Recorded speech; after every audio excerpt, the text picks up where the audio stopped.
kami mengumpulkan keluarga psikologi Undira untuk berpendapat. Hai, kenalin nama aku Nilo Gede Junior Gunapatni. Aku Putu Dila Pramestia AC. Putu Raditya Suabirama Putra. Ella Kanifah, bisa dipanggil Seren. 5 mahasiswa dan 1 psikolog. Apakah pendapat mereka?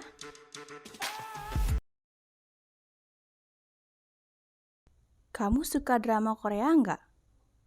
Suka, tapi nggak terlalu hype gitu. Suka banget karena itu menarik perhatian banget ya, apalagi sekarang kita pandemi dan sering banget di rumah, lebih banyak menghabiskan waktu di rumah. Jadi aku menghabiskan waktu dengan menonton drakor juga salah satunya. Lumayan lah. Lumayan suka. Kamu pernah dengar skandal nggak sih tentang aktor atau aktris Korea? Banyak sih ya, apalagi sekarang di media sosial tuh banyak banget yang menampilkan gitu tentang aktor aktris Korea, mulai dari hal-hal yang menyenangkan seperti apa aja sih kelebihannya mereka, terus juga banyak banget juga yang kubaca skandal-skandalnya mereka itu juga banyak yang kulihat. Kalau dari pemeran kayak aktor itu nggak pernah, tapi kalau boy band atau girl bandnya dapet sih, kayak mereka dapet ada isu-isu kayak gitu. Pernah waktu itu lagi hype banget aktor pemeran dari startup yaitu Kim Sonu.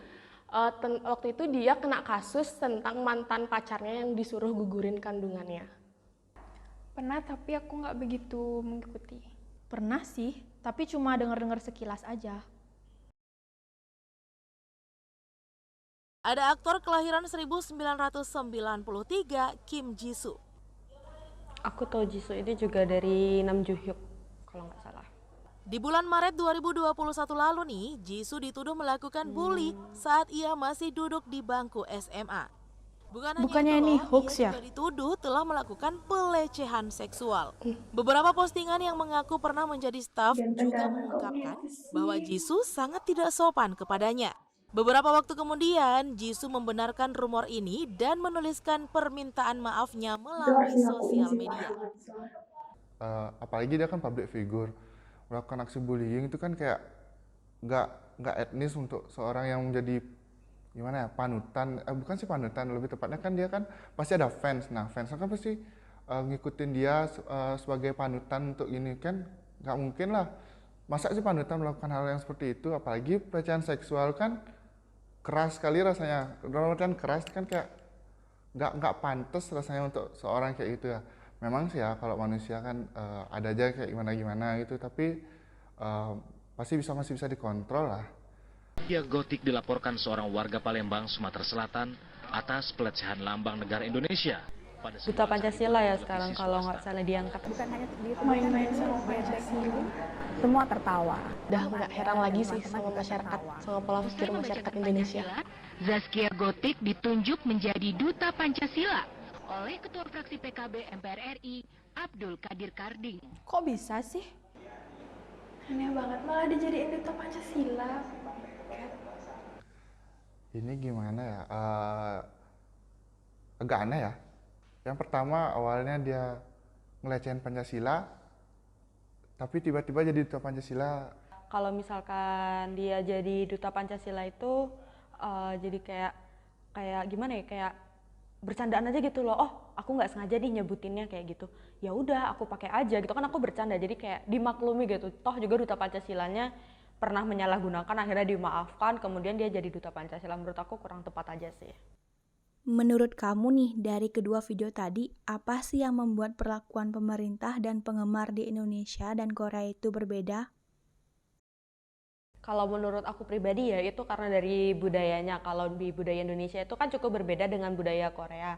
Terus kalau di budaya Korea itu mereka lebih paham betul kan seperti apa nih lingkungan mereka, seperti apa nih aktornya, aktrisnya, karena mereka di negara yang sama. Sedangkan kalau di Indonesia perlakuannya berbeda itu karena kita nggak pernah nih ketemu langsung dengan aktor atau aktrisnya, kita nggak tahu juga budaya Korea itu seperti apa. Kalau menurut saya, mungkin dari pola ajarnya dan pola didiknya dari kecil ya, terutama kan gimana mereka didik dari kecil sampai besar itu kan lain dengan gimana yang dididik dengan di Indonesia. Mungkin dari segi pendidikannya di sekolah maupun di keluarga juga kan pasti lain, signifikan lah kelihatan. Nah, menurutku kalau misalnya di Indonesia nih, Kalau misal ada artis yang biasanya melakukan kesalahan itu malah beritanya tuh ada di mana-mana dan itu buat mereka tuh malah karirnya tuh makin meningkat. Nah, sedangkan kalau misalnya di Korea itu mereka malahan kalau misalnya punya kesalahan dia dibully dan itu malahan buat karir mereka tuh menurun.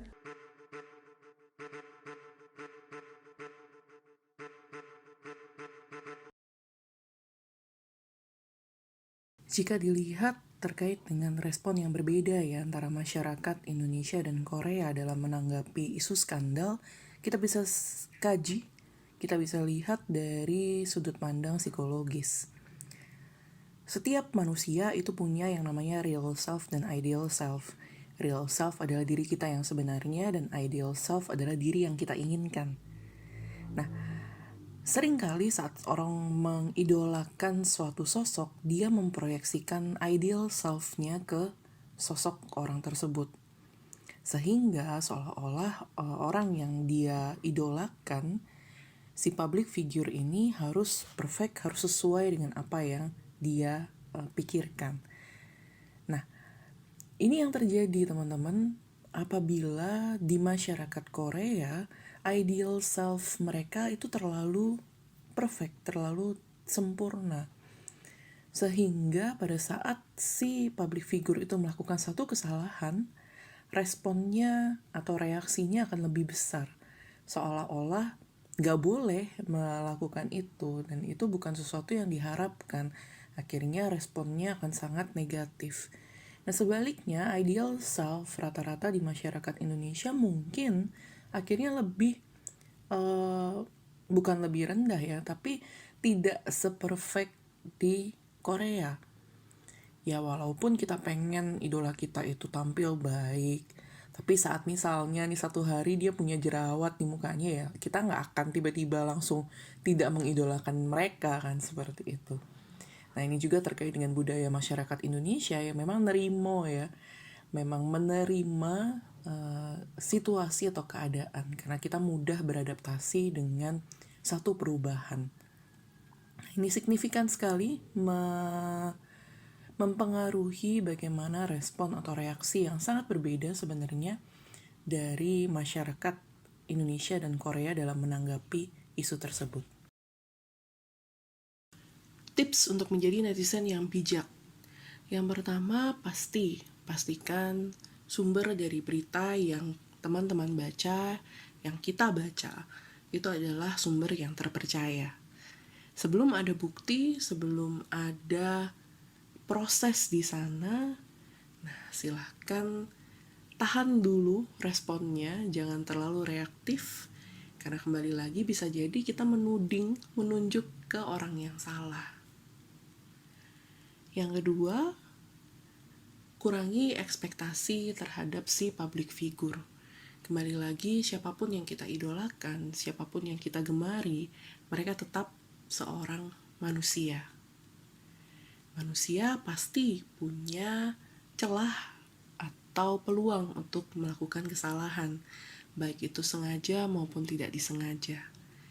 Nah, sisi kemanusiaan itu yang perlu kita ingat, bahwa public figure yang kita gemari bisa jadi nantinya berbuat satu kesalahan yang jika dia sudah meminta maaf dan menyesalinya dan ternyata itu adalah sesuatu hal yang masih tidak terlalu fatal atau masih bisa kita toleransi, nah silakan kurangi ekspektasi terhadap public figure tersebut.